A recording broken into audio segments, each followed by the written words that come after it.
Hello， 大家好，我是健康。我真的服了这个天气了，前几天还30多度，现在又只有几度了，一下降了20多度的气温。但今天我们主要是来给我们玉米施肥的，顺便来看我们花生长出来多少。我给你们看一下，看这个口袋原本是红色的，现在变成白色的了。然后我们的玉米，我们的花生，我们去看一下那边被霍霍的最惨的地方，发的好少呀。那一片没有，然后这一片也没有，只有这样稀稀拉拉的几个苗子。之前有小伙伴说让我放个摄像头在地里拍一下，看看到底是什么野生动物在偷种子。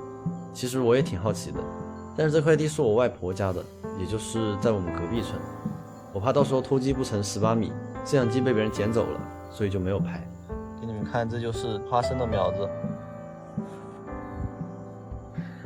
给大家看我们的玉米，长得稍微有点不是很好，主要是因为这边有一棵树挡住了，所以它长得不好。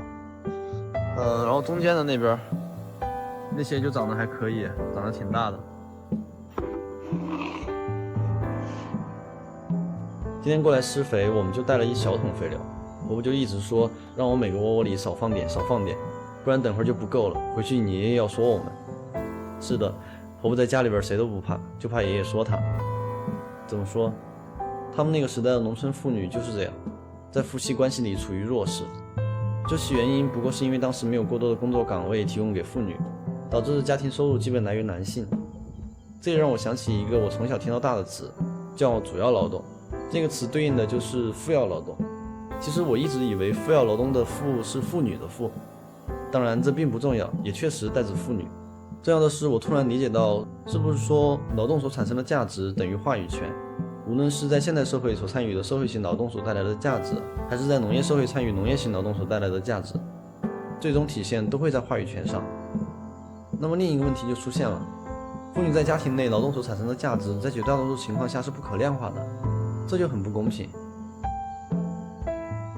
当然，今天并不是想和大家讨论这个话题，这只是我丢肥料的时候的一点思考。然后我的思考还不止于此，因为我们这边土质问题，下过雨以后土就会变得很黏。平时我并不会思考这个问题，主要是今天我鞋底子被粘掉了。我们施完肥了，我给你们看，我的鞋子分开了，鞋底子掉了。虽然我和姐姐是在农村长大的，但是我们真的很少下地干活。我一直认为这是爷爷婆婆给我们姐弟最大的关爱。后来稍微长大点，我们就去外地上学，只能周末或者月底回来，几乎都快忘记农村生活本来的样子了。再后来就是我回家开始拍视频，那时候我们村的土地就已经承包出去种上了李子，我们家也只留了一点菜园子。实际上现在我们种的地要么是开得荒，要么就是别人送给我们种的，以至于现在种地都要跑到隔壁村去了。给你们看我们的李子，现在才这么大。对了，最近很多人问我们李子什么时候收，我跟你们说，李子还要1个多月。给你们看杨安安，杨安，漂亮，亲一个。亲个。最近一直在下雨，地里的油菜可以收了，今天总算放晴了，所以我和婆婆还有老爸就来割油菜了。二爷在割油菜了，二爷比我们还先来。带你们沉浸式体验一下收菜子。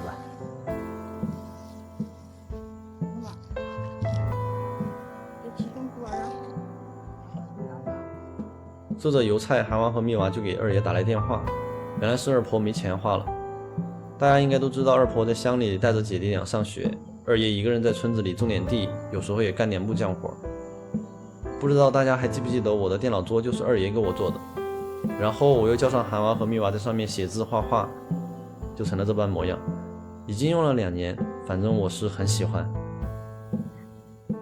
然后我就给二爷说，让他弄点木料回来，做一些电脑桌什么的，我可以帮他在网上卖，这样也算是增加一些收入。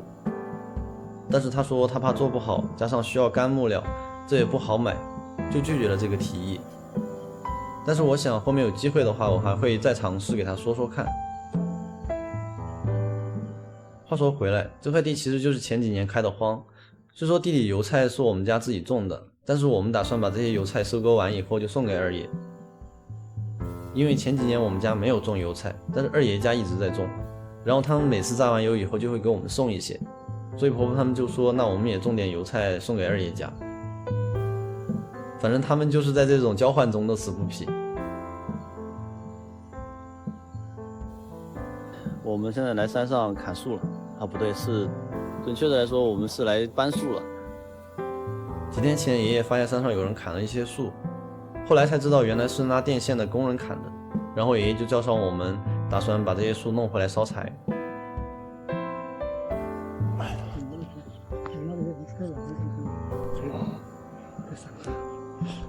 哪里的山？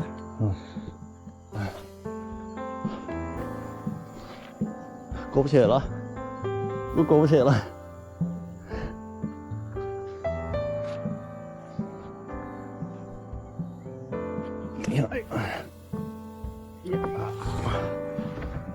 这山。哎，也就是现在农村没什么人呢。要是放在以前，这些树绝对不可能被砍了，还能在山上躺几天。看看这山里嘛，以前都是宝贝，现在啥子都不是了。